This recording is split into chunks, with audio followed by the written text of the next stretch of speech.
Salut les amis, c'est Samuel, très content de vous retrouver aujourd'hui pour une nouvelle vidéo. Il s'agit du Iron Studio Star Wars. Alors ce sont des figurines exclusives sur la chaîne puisque vous n'allez pas en voir beaucoup puisque c'est très difficile de les avoir en France. La licence étant verrouillée par Atacus, si je dis pas de bêtises, eh bien Iron Studio n'a pas le droit d'exporter ces figurines sur le marché européen. Toujours est-il que bon, moi je l'ai réussi à l'avoir par mes contacts à Hong Kong et je vous en fais aujourd'hui la review. Il s'agit, comme vous pouvez le voir sur le visuel, du personnage de Obi-Wan Kenobi du film Star Wars épisode 1.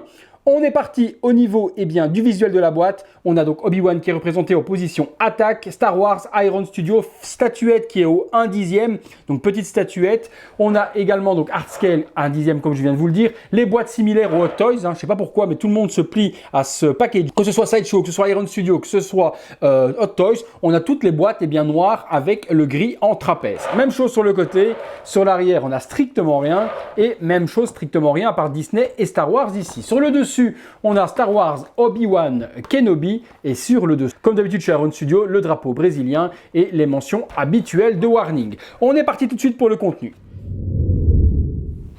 Alors, petit diorama simple, efficace, avec sur l'arrière, comme d'habitude, les mentions habituelles, Star Wars, Obi-Wan Kenobi, Iron Studio, le logo Disney. Donc voilà une petite base diorama. Alors, à l'intérieur, je replie ça, on le remet dans l'autre sens, on retrouve la figurine. Ça c'est simple au niveau du contenu, il n'y a pas énormément de choses. Alors on a Obi-Wan, je le sors, et puis on a deux effets de sabre, j'ai l'impression, ou peut-être même qu'un seul, non un seul, non deux, comme chez Hot Toys. Donc ils ont pas mal copié chez Hot Toys, mais c'est plutôt pas mal au niveau de la copie. On a l'effet déplacement de sabre qui est plutôt bien géré, qui est en plastique, peut-être même en plastique, sans PVC. Et puis l'effet sabre classique, donc déplié normal.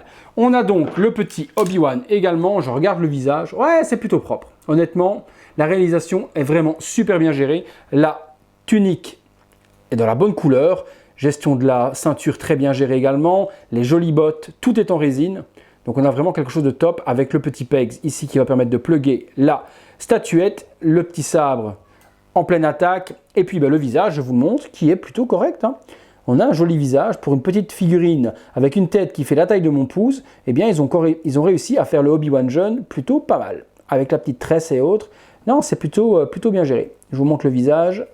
Juste en face de Darth Maul, ça va donner du feu de Dieu. Allez, ça se place très facilement sur le petit socle qui est ici, comme ça.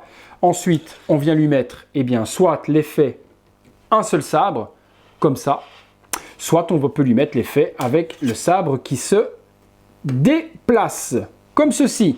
Donc on gère vraiment comme on a envie. J'ai plutôt une préférence sur celui-là avec l'effet de déplacement. Je ne sais pas ce que vous en pensez. Je vous fais un petit visuel de près.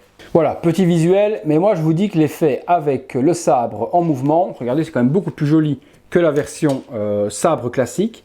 Je trouve que si on fait le duo avec Darth Maul juste en face, ça donnera l'effet quand même beaucoup plus joli avec l'effet de mouvement. Franchement, elle est plutôt top. Donc une jolie petite réalisation. Franchement, je trouve que pour une fois, franchement, je trouve que c'est plutôt bien géré. Iron Studio, c'est plutôt bien débrouillé. Par contre, les socles sont couverts de poussière. Je ne sais pas comment est-ce qu'ils ont été exposés dans les usines, mais il y a de la poussière partout dans les recoins. Ça donne un côté vintage peut-être s'ils veulent, mais je trouve que c'est pas très très propre au niveau du packaging.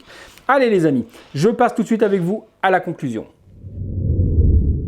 Voilà les amis, conclusion sur cette petite Iron Studio Star Wars épisode 1 Obi-Wan Kenobi. Très belle réalisation franchement pour le tarif, c'est pas très très cher, on nous alentours entre 120 et 130 € si je dis pas de bêtises. Mais je vous laisserai de toute façon dans la description de la vidéo le lien pour vous la procurer. Je le rappelle, elle n'est pas disponible en Europe, faute de droit, puisque Iron Studio n'a pas les droits pour exporter en Europe. Donc dans la description de la vidéo, je vous mettrai où vous le procurez au meilleur tarif comme d'habitude pour les fans de Star Wars et pour les fans de petites statuettes Iron Studio comme celle-ci. Voilà les amis, très belle réalisation, rien à dire franchement, le visage est bien géré, les deux sabres c'est vraiment bien pensé, la sculpture est bien. Allez, petit bémol quand même pour le tas de poussière qu'il y a partout sur le socle, je ne sais pas d'où sort toute cette poussière là, mais mis à part ça, c'est une très très belle réussite pour la réalisation et surtout pour la taille.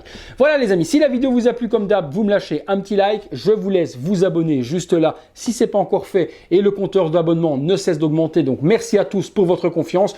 J'essaie toujours au maximum les amis de vous écouter par rapport à l'amélioration de la chaîne et j'essaie de faire toujours de mieux en mieux pour que vous soyez de plus en plus contents par rapport au contenu, par rapport à la diversité et par rapport à tout ce que je réalise sur cette chaîne YouTube. Donc un grand merci à vous. Je vous laisse en compagnie du visuel 360 degrés de la figurine que vous la voyez tourner sous tous les angles et on se retrouve très bientôt pour une prochaine vidéo. Salut!